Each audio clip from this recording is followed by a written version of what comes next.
Oh, 20 pa rin.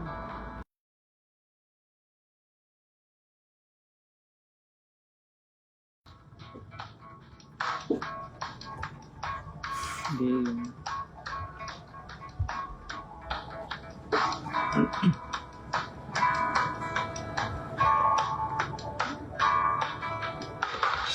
Wait muna natin sila. Yan. Nilad ng isa. Good afternoon po, Kuya Bernard. Good afternoon. Good afternoon. Good evening pala. Good evening po. Halatang kabado. Ayan. We will start po in 5 minutes. Ayan. Feel free po to tag your friends, family, church mates, and classmates, maging sa office mates. Okay po ba yung sound namin? Clear po ba? Clear po ba ang sound? May background music. Yeah. Good evening po. Good evening po. Ate Jenny Rose. Ate Jenny.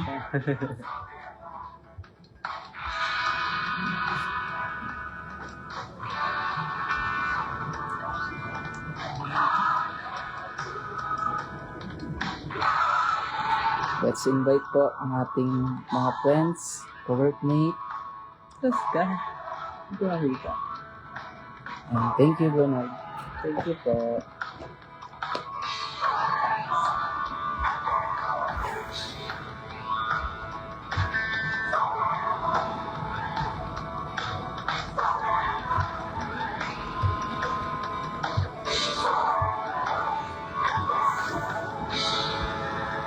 Music. Yes, no. Yan, we will start po in 2 minutes. Ayan, 7:05 po start na tayo. Ay, Chris. Sige na. Galing ka talaga.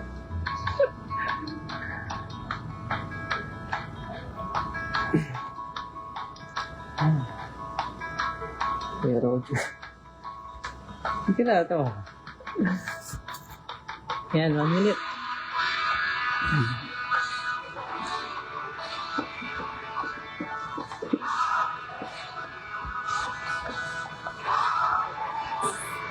siguro na mga 7 to me. Kasi 4 pa lang. Haba na naman po. Gusto mo ba?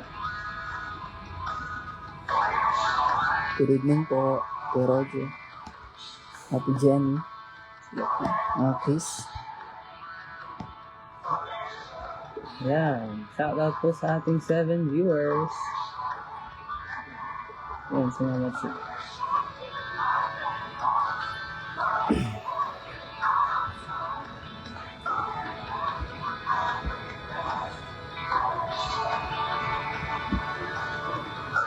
Start na tayo? Pag naka 10 viewers. Gusto mo yan.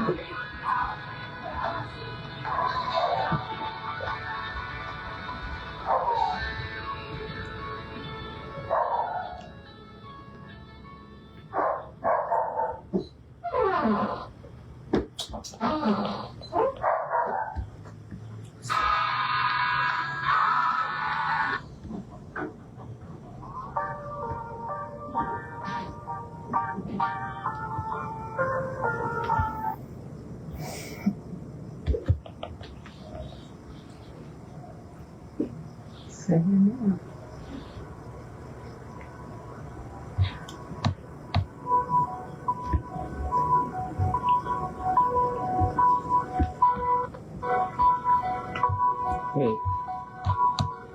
Something.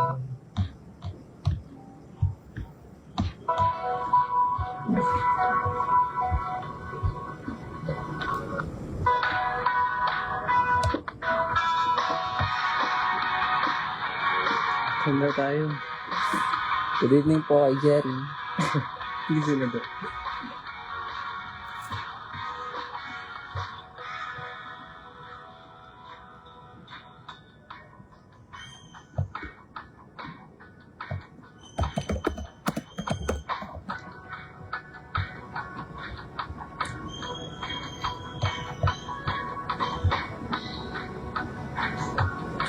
Naglagay ka ng kata. Ayan, sige po, tayo po ay mag-start na. Ayan, so let's start our Session. So muli po, magandang gabi po sa bawat isa. So again po, let us tag lang po no, ng ating mga friends, ng ating mga classmates. Ayan, sige po, tayo po yung mag-start. Let's start our session po with a prayer. Ako po, ikaw mag-lead. Sige, pakunanda po tayo ni Kuya David. Sige po. So sa ating pong pasisimula ay tayo muna ay mag-opening prayer. So samahan niyo po kami sa opening prayer. So hallelujah Lord. Lord, maraming salamat Panginoon sa gabing ito Panginoon na muli niyo na naman po kaming nilagay Panginoon, makikinig ng inyong salita Panginoon. Nawa Panginoon ang bawat isa ay makapag-focus Panginoon sa oras na ito. Kahit na knowing na yung iba ay pauwi pa lang po ng trabaho at yung iba ay papasok pa lang po Panginoon. Maraming salamat Lord sa buhay Panginoon ng bawat isa Panginoon na nanonood Panginoon at mga susunod pa Panginoon na manonood Panginoon. Maraming salamat Lord nawa ang iyong salita ay magbigay buhay Panginoon sa bawat isa. Gabayan niyo po ang mga magsasalita ngayon sa oras na ito. Give us Lord knowledge, wisdom Panginoon at boldness Panginoon. Makipagbuhay Panginoon sa bawat isa Panginoon. Maraming salamat Lord sa gabing ito. Sa iyo lamang Lord, tinataas ang papurit pa salamat sa pangalan ng Jesus. Amen. Amen. Ayan, so muli po, welcome po, po sa ating Speak Life, Day 29. Day 29. My name is, ako po muli ay si Paul Anduching. At ako naman po ay si Bro David. Yan. So, sige po. Mag-share muna ako ng konting patotoo sa ngayong gabi. Ayan, ako po ay nagpapasalamat sa Lord, unang-una sa kanyang provision sa bawat isa sa atin, especially po sa aking family. Nagpapasalamat ako sa Lord sa kanyang pag-iingat sa halos araw-araw na biyahe. No? Sa aking pagpasok, maging sa aking pag-uwi. Even though ako talaga is late na nakaka-uwi, ayan, nagpapasalamat ako sa Lord sa strength, sa pag-sustain niya ng strength ko sa halos araw-araw kong pagbabiyahe. Ayan. And nagpapasalamat din ako sa Lord sa, syempre, sa opportunity and privilege na ito na ipinagkalab niya sa amin. Ayan. Makapag-share ng kanyang salita sa bawat sa inyo. Ayan.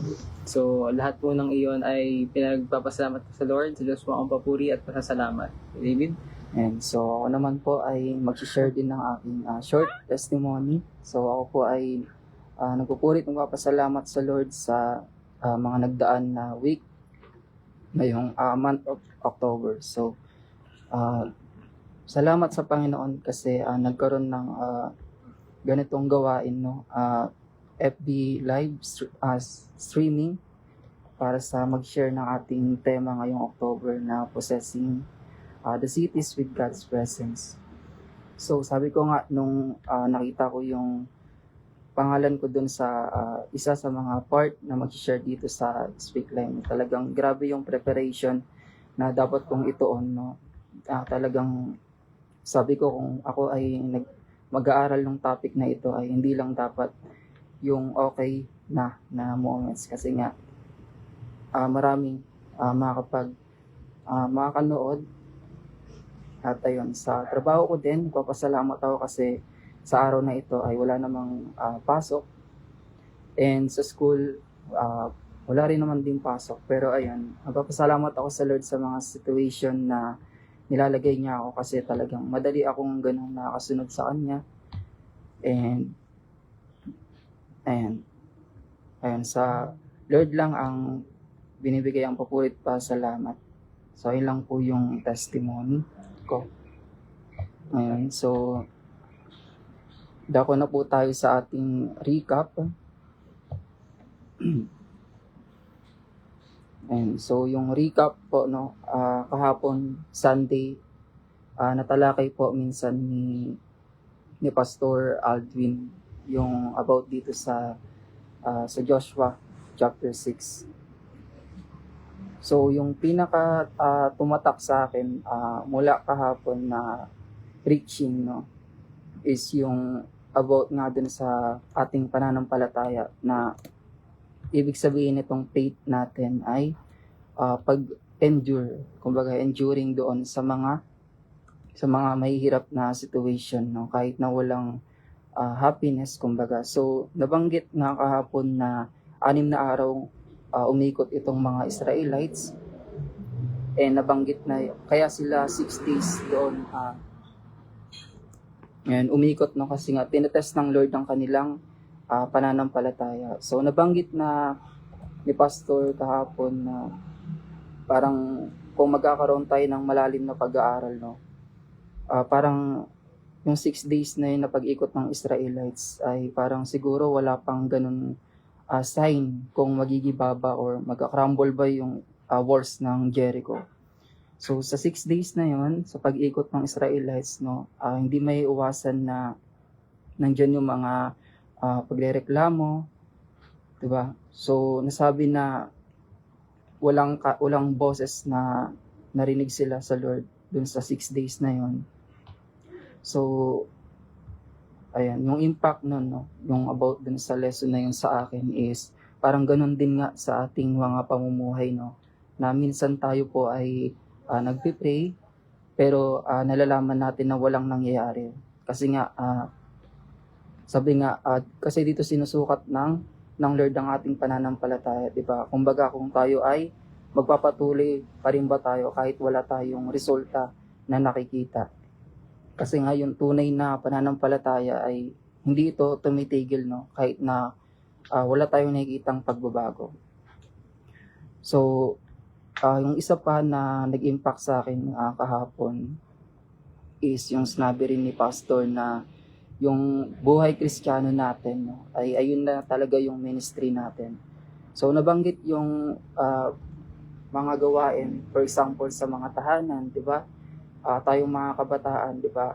For example, nautusan tayo ng ating mga magulang. Hindi, parang tinitignan natin yun na task, yung mga utos nila.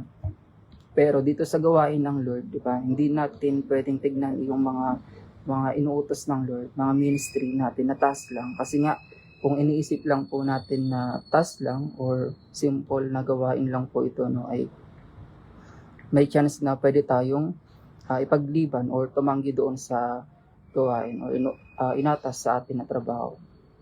So tulad ni Joshua po, no, nabanggit ni Pastor na hindi siya puppet lang ni Moises. Kung magkakaroon tayo ng malalim na pag-aaral, no, or understanding sa character ni Joshua po dun dito sa chapter na ito, no, si Joshua po ay nag-obey nun. Sumusunod siya kasi nga buhay niya na talaga yung pagsunod sa Lord, no? Alam niya yung ministry niya. So, ayun nga, yung impact din sa akin kahapon is yung pananampalataya natin, no, ay dapat natin to talagang tinitignan na buhay, diba? Kasi kung tinitignan lang natin to na task, diba, madali tayong susuko, diba? Pero kung tinitignan natin to na buhay natin, kahit mahirap, diba, tayo po ay magpapatuloy. So, nabanggit din na yung tagumpay doon sa Jericho, dito sa chapter na ito, no, ay hindi lang para sa Israel, no, kundi para din doon sa isang tao na na-mention sa babang verse, which is si Rahab. So, si Rahab po, isa po siya dating makasalanan na naligtas, no, dahil sa kanyang pananampalataya. So, same with us, yung application po sa atin is na ayun nga po na bawat tao, no, bawat issue pass ay may Jericho tayong kinakaharap. No, atin po itong pinapaglaban at ito ay nakataya talaga. So, nabanggit na may mga taong makikinabang sa pagsunod natin sa Panginoon, di ba? So, sabi ni Pastor kahapon na kung hindi nagpatuloy yung Israel, no, si Rahab, posible na manatiling prostitute at sila ay, yung mga Israelites ay nasa ilang pa din. So, ayun lang naman yung recap na aking nakuha kahapon na Sunday preaching ni Pastor. So, ayan. So, let's tag lang po ng ating mga friends. Thank you po. Grabe, ang lungkot natin. Ayan. Wait lang. So, paputuloy tayo sa exhortation. Okay, go. So ngayon po tayo na ay dadako sa ating exhortation, sa ating message po no, sa ngayong gabing ito. So muli po, wini-welcome po namin yung mga paparating pa lang. Yes. Welcome po sa Speak Live live Good evening streaming. po. Good evening po sa lahat. So day 29, so tayo po ay dadako na sa exhortation. No? So Joshua chapter 6 and so yung tema natin ngayong month of October, magandang gabi po, Sister AD. And yung tema po natin ngayong October ay mababasa natin sa Joshua chapter 6. At ang title po nito ay Possessing the Cities with God's Presence. So, bago po tayo magsimula ay basahin po muli natin yung verses itong Joshua chapter 6. Wait lang po.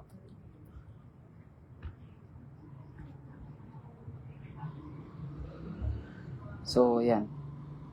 So, Joshua chapter 6, verse 1 to 20. So, now Jericho was shut up inside and outside because of the people of Israel.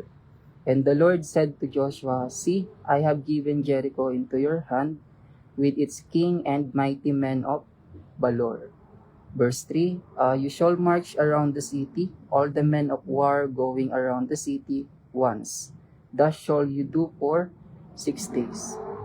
Verse 4, 7 priests shall bear 7 trumpets of ram's horns before the ark.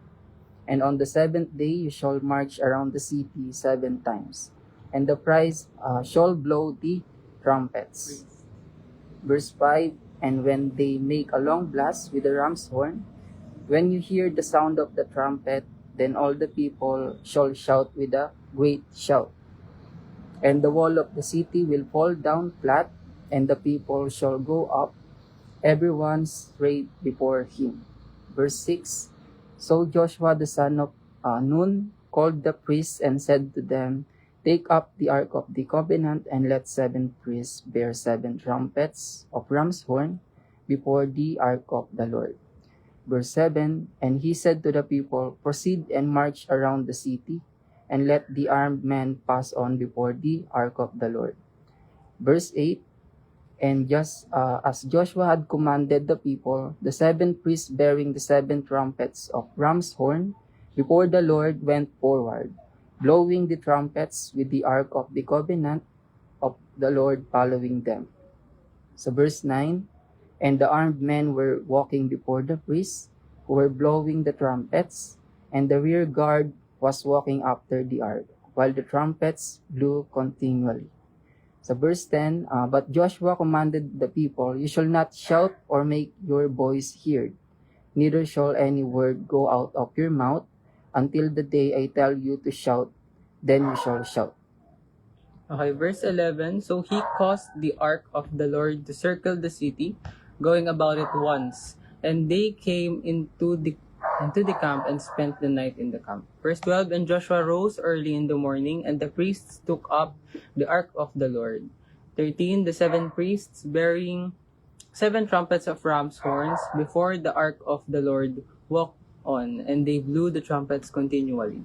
14, so the people shouted, and the trumpets were blown. As soon as the people heard the sound of the trumpet, the people shouted a great shout. And the wall fell down flat, so that the people went up into the city, every man straight before him, and they captured the city. Verse 15, on the 7th day, they rose early at the dawn of day, and marched around the city in the same manner 7 times. It was on that day that they marched around the city 7 times. 16, and at the 7th time, when the priests had blown the trumpets, Joshua said to the people, Shout, for the Lord has given you the city, and the city and all that is within it shall be devoted to the Lord for destruction. Only Rahab the prostitute and all who are with her in her house shall live, because she hid the messengers whom we sent. Verse 18, but you keep yourselves from things devoted to destruction, lest when you have devoted them, you take any of the devoted things and make the camp of Israel a thing for destruction, and bring trouble upon it. Verse 19, but all the silver and gold and every vessel of bronze and iron are holy to the Lord. They shall go into the treasury of the Lord. Verse 20, so the people shouted and the trumpets were blown. As soon as the people heard the sound of the trumpet, the people shouted a great shout, and the wall fell down flat, so that the people went up into the city, every man straight before him, and they captured the city. So yan. So maraming salamat Brother Enzo sa pagpapatuloy ng verse ditong Joshua 6. So so sa pagpapatuloy po ng ating exhortation, no. So ngayon nga po, no, ay yung title ng ating tema is Possessing the Cities with God's Presence. So ayun nga po, kung tayo ay nakanood, no, patuloy na nakasubaybay sa ating Speak Life, ay naririnig, no, at nalalaman na natin ang story dito ni Joshua kasama niya ang mga Israelites patungo sa Promised Land. So sa mga bago pa lang po, no, yung story po nito ni Joshua ay nalaman natin na siya nga ay yung assistant ni Moises, no. Kumbaga siya yung successor ni Moises, no, nung after na napagkamatay ni Moises. So si Joshua, siya po yung nag-led dito sa mga Israelites patungo sa Promised Land. So ayun nga, sinasabi na si Moises nga daw po yung nag-prepared nung way, and then si Joshua po yung nag-finish nung task, nung gawain, no, yung ministry ni Moises.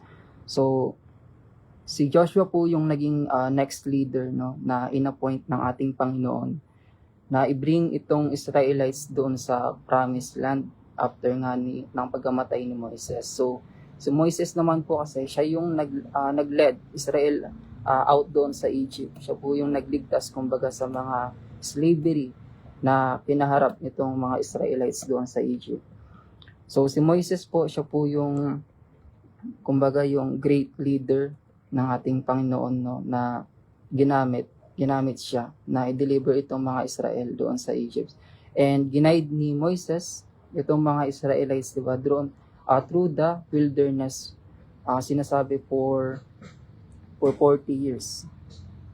And so kapag sinasabi po nating possessing the cities with God's presence, diba, ito rin po ay referring, no, pagtukoy doon sa instruction ng ating Panginoon dito kay Joshua at sa mga Israelites sa ginawa nilang paglibot, no, pag-ikot doon sa walls ng Jericho. So possessing, no, ano ba yung kumbaga yung term na possessing, no?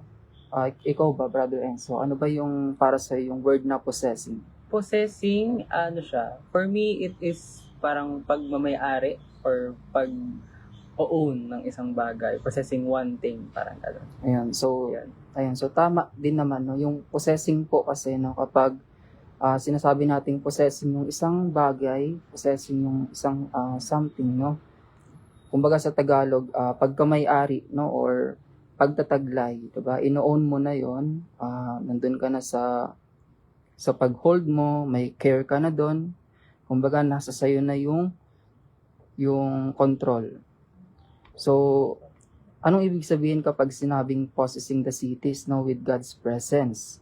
So ibig sabihin po nito is you have to take control na, diba? Kung ikaw ay napagkatiwalaan ng ating Panginoon na i-possess mo yung isang bagay, talagang you have to take control na, and you have to have the ownership dun sa mga bagay na yon. So kapag po ang Biblia, no, ang salita ng Panginoon, sinasabi niya po na possessing the cities with God's presence, ibig sabihin po nito is parang more than pa rin po dun sa, or more than just physically yung pag-occupy mo dun sa land, diba? Specifically dito sa kwento sa chapter 6 nitong Joshua. So ibig sabihin, taking hold of what God has promised, and namumuhay ka na doon sa kanyang blessings. Ibinigay sa'yo ng Panginoon, di ba, na biyaya.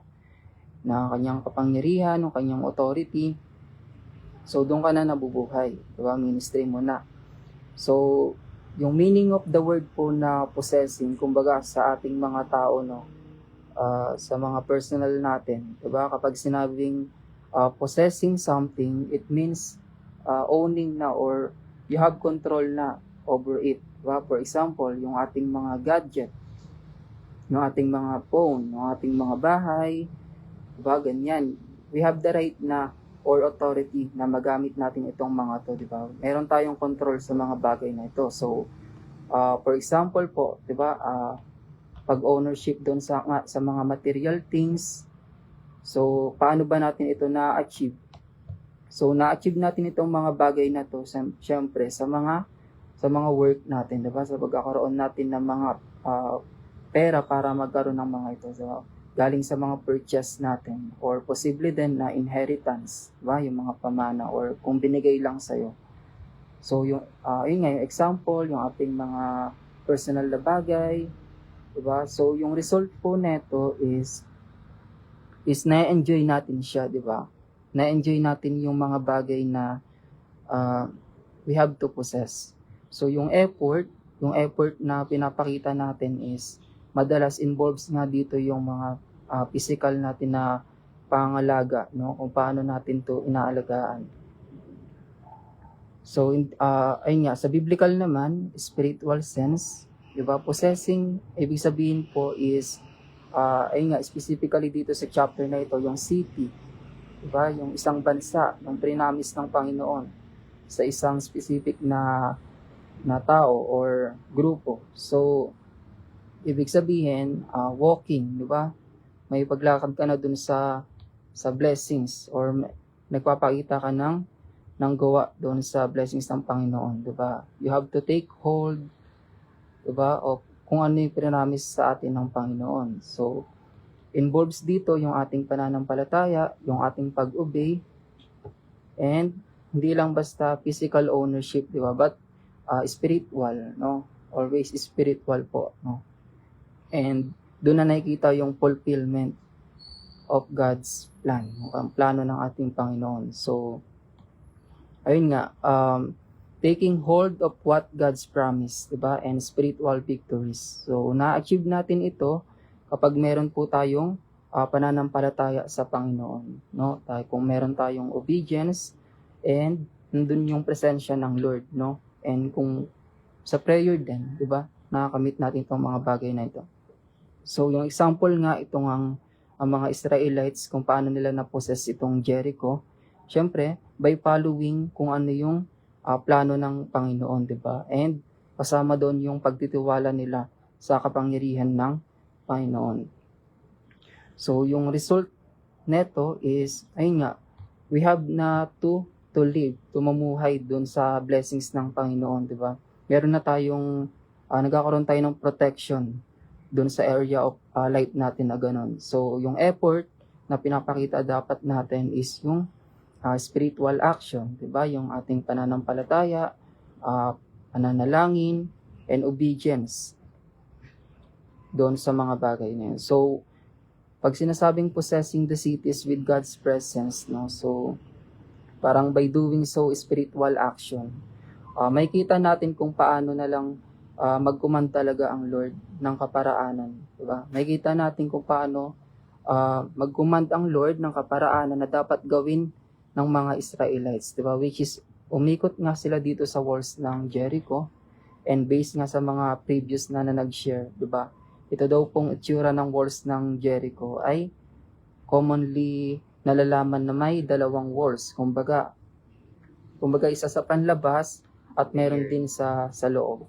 So, ganun daw po yung itsura ng walls ng Jericho. Kasi nga isang syudad, di ba? Tapos prepared pa. Parang imposible talaga na masakop ng human strength. So, sinasabi na yung naging kaparaanan or yung naging instruction ng ating Panginoon dito sa mga Israelites, no? Para magiba at masakop nila yung Jericho ay non-traditional, no? So, non-traditional po, di ba? Most commonly, ayun yung napapansin natin kapag nagbibigay ang Lord ng instruction. kumbaga hindi siya naaarok o hindi siya ina-expect ng isang normal na tao. So, non-traditional, ibig sabihin ito po ay kakaiba, no? Hindi siya kinaugalian ng isang normal na tao, no? At ayun yung ginagamit ng Panginoon natin. So, ayun, isa siya sa talaga na lesson na makukuha natin dito sa chapter na ito. So, ayun nga, so sa ating mga tao, di ba, yung mga strategy na may isip natin, kumbaga, kapag we're about then to conquer, di ba, yung mga strategy na may isip natin, mga normal na tao, kapag pinaplano nating sakupin ng isang highly fortified, no? Pag sinabing highly fortified, yung talagang pinatibay na city, kagaya nitong Jericho. So, syempre, included yung, di ba, yung mga siege warfare, yung paglibot mo dun sa syudad. Alam ko may kwento din dun sa Bible eh. May umikot na isang grupo dun sa syudad, tas hindi nila yun di sila umalis doon hanggang sa magutom yung mga nasa loob, di ba? Tapos maano sila into surrender. Ano pa ba? Ano pa ba yung naisip mo, brother? And so kapag tayo mga personal na tao lang, we're about to conquer. Yung conquering na kasi kapag yung mga tao kasi they often rely sa kanilang strength, 'di ba? So, kung isipin natin, itong mga Israelites na to, hindi sila inask ng Lord na magdala ng kung anong weapons, 'di ba? So that hindi sila mag-rely sa kanilang sarili para hindi nila masabi na itong Jericho, napabagsak namin to sa sarili naming kalakasan. So, kung mga tao lang mag-rely sa kanilang sarili, magiging revolutionary yung magiging pananakop na to. Kasi wala namang nananakop na umiikot lang dun sa lugar, di ba? Tapos biglang babagsak yung lugar. So, makikita natin doon na yung work na yon ay galing talaga mismo sa Lord. It's God's part. So, yun yung part ng Lord na ginawa niya para sa Israelites. So, tama naman, no? Ayun nga, kung tayo lang mga normal na tao, no? Kung tayo yung mananakop ng isang bansa, diba? Kumbaga, ine-expect natin na manggagaling sa atin yung strength. Kumbaga, wala tayong inaasahan na kung ano. Basta yung ine-expect lang natin yung talagang physical natin. Masama sa mga plano natin kung paano ba natin to sasakupin tong isang syudad na to. So, syempre, parang included din yung siguro yung maghuhukay tayo dun sa ilalim ng walls para mag-crumble ito. O kaya, gumamit tayo ng mga ladders, no? Para makaakyat tayo dun sa walls, which is highly dangerous siya. Kasi nga itong Jericho, no, sinasabi na prepared to eh. Prepared tong mga enemy na ito eh.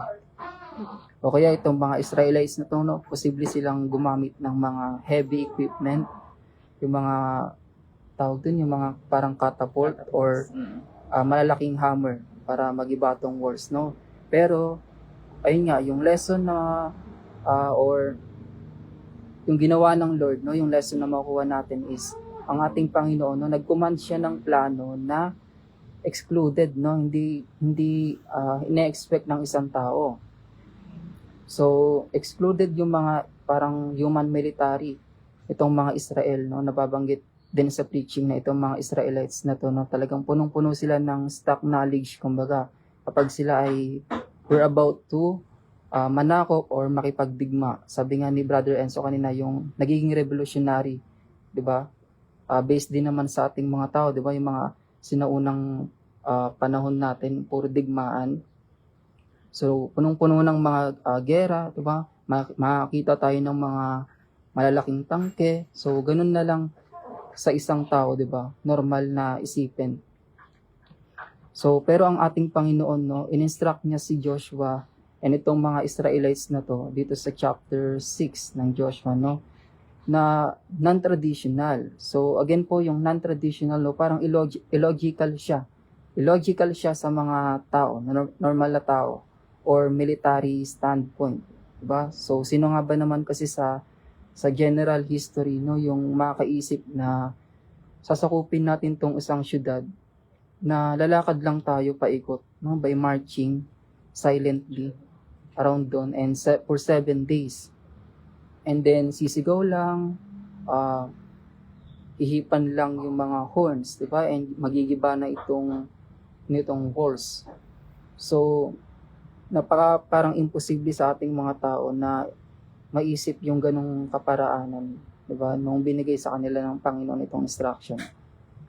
So, pero yung lesson nga na makukuha natin dun, 'di ba, is itong ating Panginoon, 'di ba, is tinuturuan niya po kasi itong mga Israelites na hindi mag-rely sa kanilang mga sarili, 'di ba? Mga sariling kakayanan, mga human logic, mga strategy, but sa kanyang power lang, 'di ba? Tinuturuan ng ating Panginoon na itong mga Israelites ay mag-rely sa kanyang kapangyarihan and sa kanyang presensya.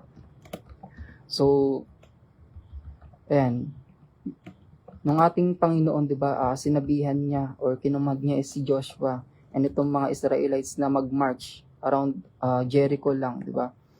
Makikita na natin na it wasn't a battle plan, no? Hindi siya battle, no, or labanan lang. But siya ay nanggagaling sa pananampalataya, no?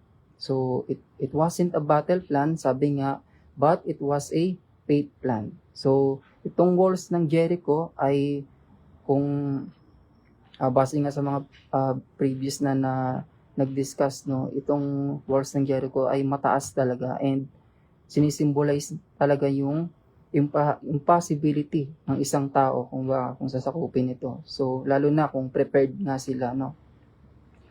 So by commanding, no, itong ating Panginoon, by God commanding yung Israel na to walk lang, to blow yung mga trumpets and sisigaw lang instead of fight, 'di ba? So parang sinasabi ng Panginoon dito sa mga Israelites na yung victory, no, hindi natin to makakamtan sa mga weapons lang, no, but sa wisdom na nanggagaling sa kanya, di ba?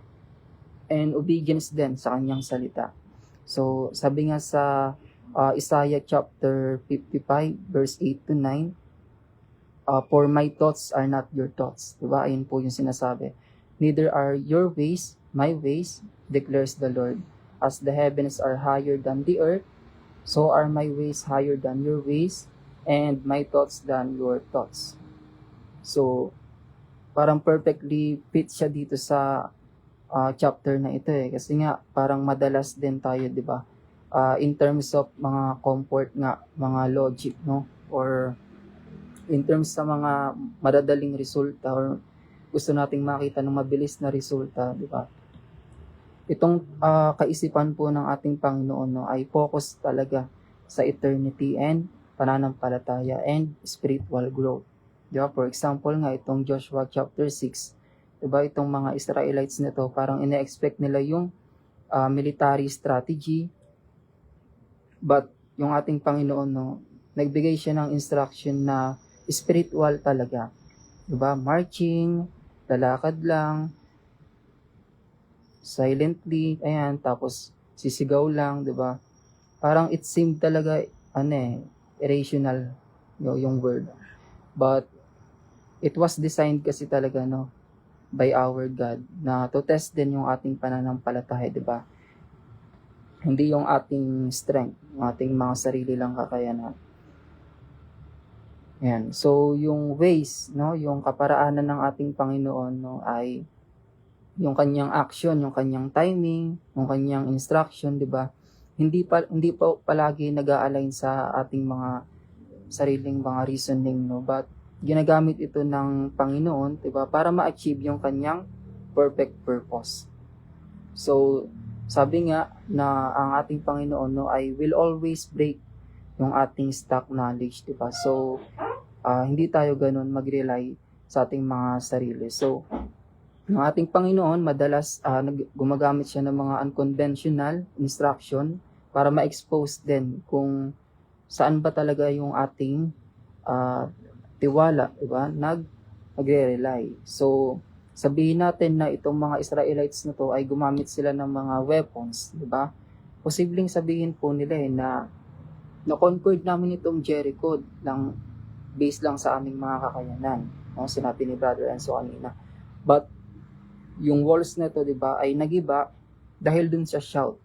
Diba? Dahil dun sa paglakad nila na in-instruct ng Panginoon, diba? So, sa totoo lang po dun sa verse na yun, di ba, yung mga Israelites po na to ay nag-obey po sila, di ba? Hindi sila nagkaroon ng doubt.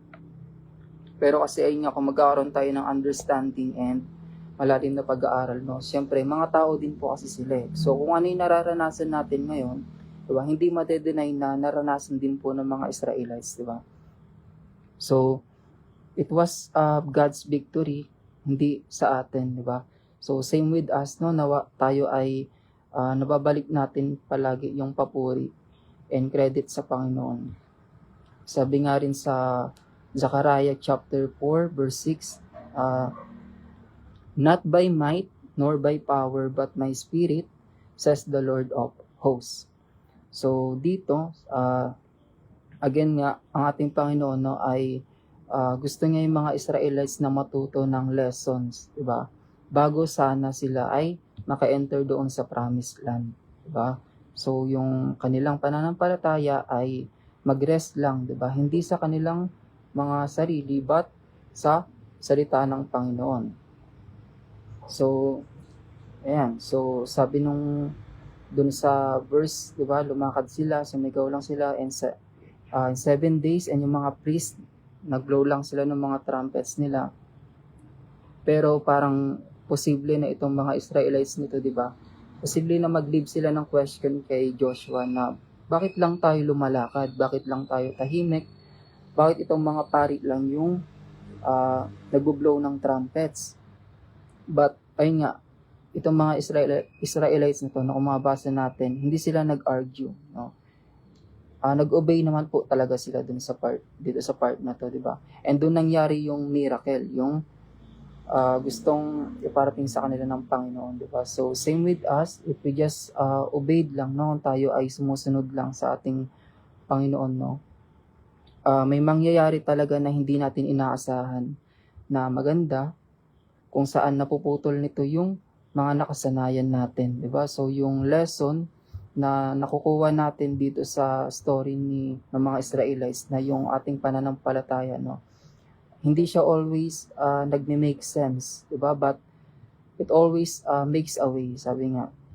So yung true faith, di ba, yung tunay na pananampalataya, di ba? Walks in obedience, di ba? Even na yung mga plano ng ating Panginoon ay seem strange, slow, mabagal, or silent, di ba? Kumbaga, hindi tayo nagkakaroon ng madaling hindi tayo nakita kagad ng mga result. But, ayun nga, through faith. So, ayan, so yung personal application sa atin, di ba? Just like yung Israel na they face nga yung Jericho bago sila makapasok ng tuluyan doon sa promised land. They face problems, battles, diba, and barriers that look impossible talaga. And sometimes din naman, no, sa atin, yung ating Panginoon will give us instruction that seem illogical. Or, for example, ayun nga, based nga dun sa nasabi ko na ang ating Panginoon will always give us instruction that seem illogical. So, for example, sa pagpapatawad natin sa mga kaaway natin, o mga hindi nating kasundo. So, kapag pumasok sa isip natin na what if patawarin ko na lang ito, no? Kumbaga parang doon din po kasi pumapasok yung salita ng Lord sa atin eh. Kumbaga, nakalimutan ko yung word eh. Parang nagkakaroon ng conviction. Ayun, no? Kung na what if itong mga kagalit ko, di ba? Itong mga minamadali kong bagay, what if mag-wait ako, no? Mag-pray ako instead na biglaan na pagpaplano. So yung mga parang always na gano'n na nangyari sa atin, di ba? Tapos may parang conviction na sa loob natin may pumapasok, di ba? Ayun yung instruction eh, na seem illogical sa atin. But kapag sinunod natin, kung nag-obey tayo, di ba? Magandang situation yung nangyayari, di ba? So, bakit ganon, di ba? Kasi nga, yung teaching ng ating Panginoon, di ba? Yung sa mga salita niya, sa Bible, di ba? Is, will always remind us na to trust lang sa kanyang voice, no? Over sa ating personal logic, di ba? And na dapat mag-depend lang tayo sa kanyang presence, di ba? Hindi sa ating strength.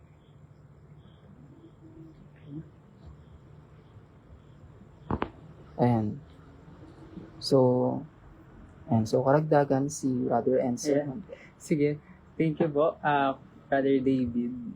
For additional lang talaga ako. Ang haba na ng nakakaya nating oras. So, ito po, sa Joshua 6, ayan po.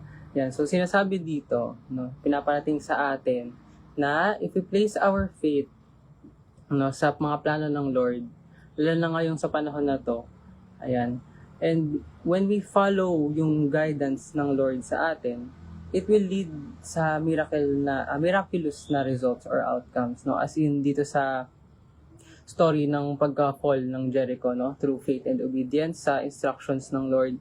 No? So, kung titingnan natin, yung mga Israelites kasi, they were facing, parang for them, it is impossible talaga, no? Yung wall of Jericho or yung the Jericho itself, no? Yung city of Jericho. Dahil sa kanyang fortified walls, no, and yung formidable na defenses, no. Sabi nga, itong Jericho na to ay hindi pa napapabagsak simula nung ito ay itinayo, kung hindi ako nagkakamali, tama. So, however, 'di ba, dahil sa faith na ipinakita nila Joshua and yung mga Israelites, no, and yung obedience nila sa commandments ng Lord, they were able to witness yung miraculous na victory na pinakita ng Lord, no, dun sa Jericho, no. Nakita nila yung miraculous victory nung nag-tumbling down yung wall of Jericho, no. So, ito pinaparating sa atin na it is talaga crucial to live with faith over our sight, no. Kasi kung tutusin, sila ito talagang wall of Jericho, hindi nila ito kakayanin kung sa sarili nilang lakas lang, no? And sabi nga po, yung naglibot sila doon sa city, parang nasa sila, nakalagay sila sa isang malaking risk, no? Kasi pwedeng from sa taas ng walls, no, pwede silang maatake. But ayun nga. Ayan, so dito pinapakita sa atin na yung sa tulad nga sabi ni Kuya David kanina, yung ways ng Lord, it often seem parang unconventional or hindi siya yung nakasanayang gawin ng mga tao na pang-conquer ng isang city, no? From a human perspective, parang hindi siya approved, parang gano'n, hindi siya parang effective kung titingnan natin. Pero ayan, sinabi nga din diyan na hindi rin siya military tactic. So, ayun kasi ay yun ay ways ng Lord, no, para hindi natin sa sarili natin na hindi natin masabi sa sarili natin na tayo with our might na patumba natin yung sarili nating mga Jericho, no. And tayo kasi when we face a huge wall or yung sarili nating mga Jericho, no, like personal struggles natin sa buhay, we shouldn't rely, no, sa ating common strength or ating common sense nga daw, no. And ayan, so may times na i-ask tayo ng Lord to do something na kung titingnan natin is parang from a human perspective, no, para sa atin parang siya imposible, no, sobrang simple, bagal, or parang hindi siya karaniwan na ginagawa, parang ganun. Pero it is designed kasi to show na yung victory natin, it comes from His power, no, hindi sa atin, no. So we must trust sa plano ng Lord even when di natin siya maintindihan nung una, okay? And ayan, isa rin sa mga lesson dito is yung ating obedience, no. So itong Israelites, they completely obeyed exactly kung ano yung sinabi ng Lord. Diba? Sinabi ng Lord na 6 days kayo maglilibot for one time, ganon. And the 7th day, 7 times kayong ikot. Then day after day, and yung obedience nila, it is crucial, no? They had to be persistent and kailangan nilang i-follow every instructions, especially yung command na to remain silent until the final shout. Ayan. Kasi kilala daw ng Lord ang mga Israelitang ito na pala reklamo or mga reklamador. Yan. So, ayan.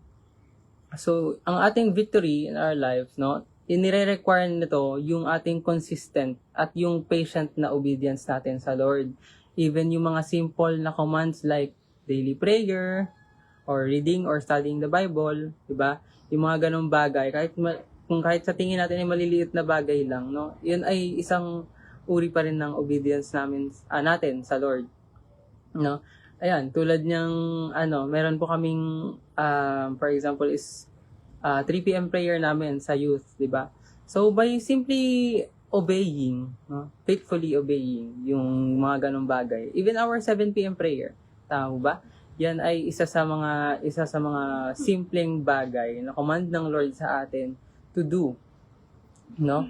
And ayan, itong spiritual victory kasi natin or our victories in life, hindi siya instant. So kailangan talaga we obey. Kailangan natin mag-march with faith or in faith even even when nothing seems to be happening. Ayun, kahit na sometimes we think na parang wala namang nangyayari, 'di ba? No? Let us all be reminded na kahit naman yung wall of Jericho hindi siya bumagsak ng isang araw lang, 'di ba? Nung first day ba hindi bumagsak siya, 'di ba? Hindi naman. So, after the completion ng full plan ng Lord para sa atin, doon natin makikita talaga yung victory na inaano sa atin ng Lord. Ngayon, ayan, nire-remind din tayo na hindi tayo mag-rely sa ating sariling strength, no? Kasi yung walls naman, ba, hindi siya nag-fall because of the Israelites dahil sa pag-march nila or trumpets or pag-shout nila tulad nga ng sinabi kanina ni Kuya David, no?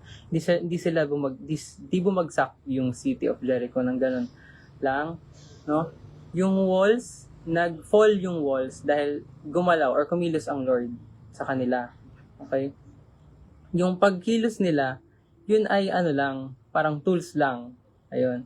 And yun ay expression ng kanilang faith sa Lord, di ba? Kapag ikaw kasi ay nagkaroon ng faith na Lord, nag-translate talaga siya into obedience, no? And this encourages us na huwag tayong mag-strive on our own power, no?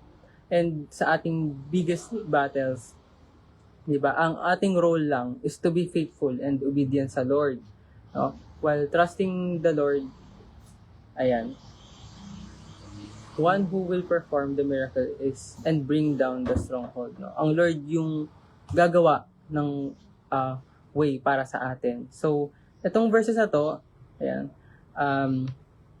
it serves as a powerful reminder para sa atin, no?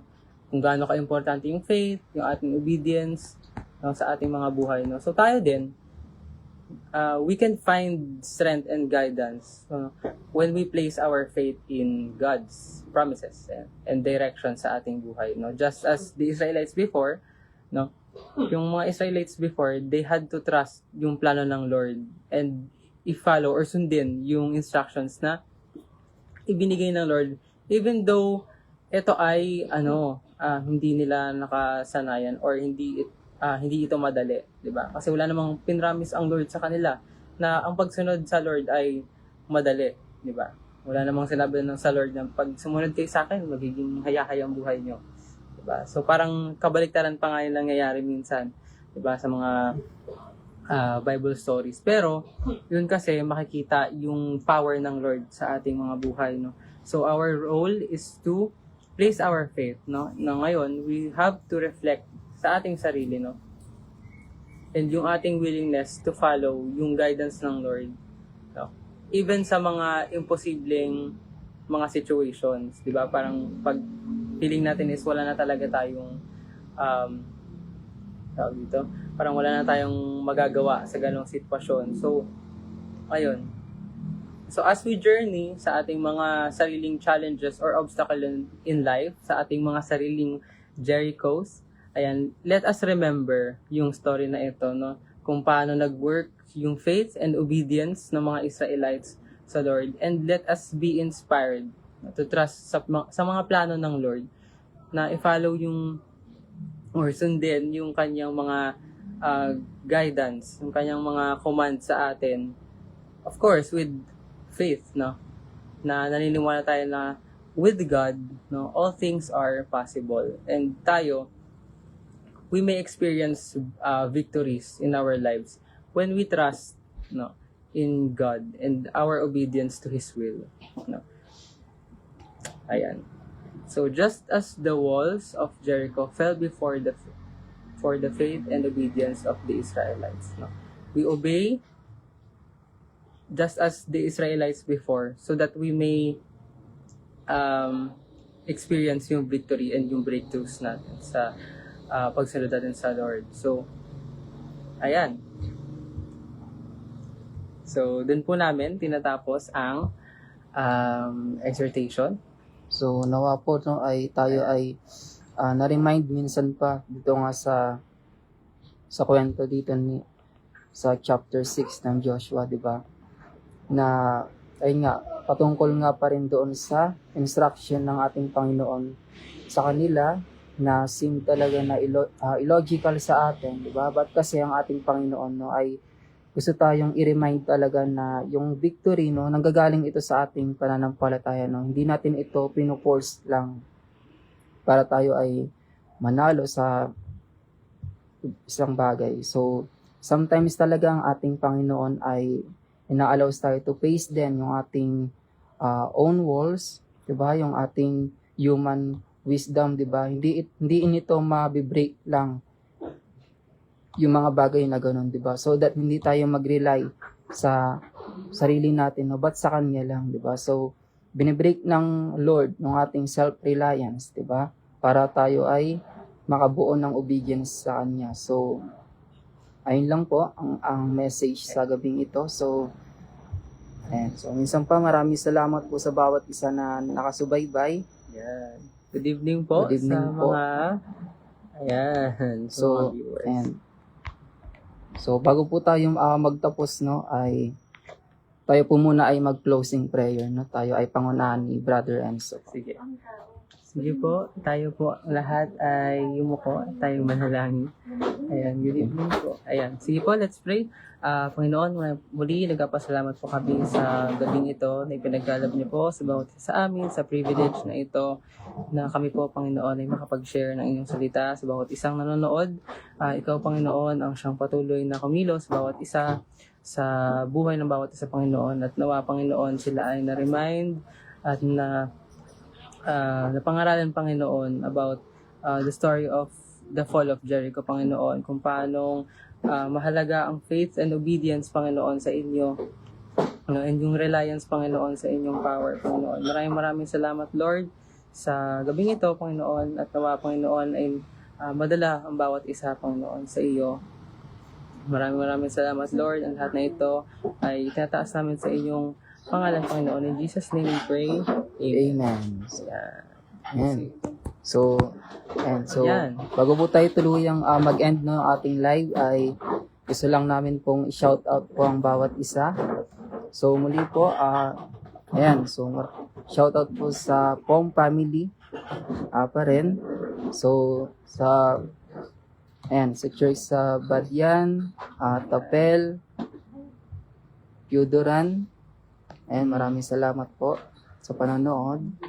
Ayan, kay Sister Jubilee, consistent na nagtatag. Maraming salamat, ate. And Ate Hazel Ann Paulo, Ate CJ Hernandez, Sister Mirna Halcon. Sino pa ba? Ayan. Sino pa ba? So, shoutout din po kay Ken Allen Leonardo, kay Rian Manyoza, Thank you po. Carlo Martin Manalo, kay Ate Rica Bersabe, ayan.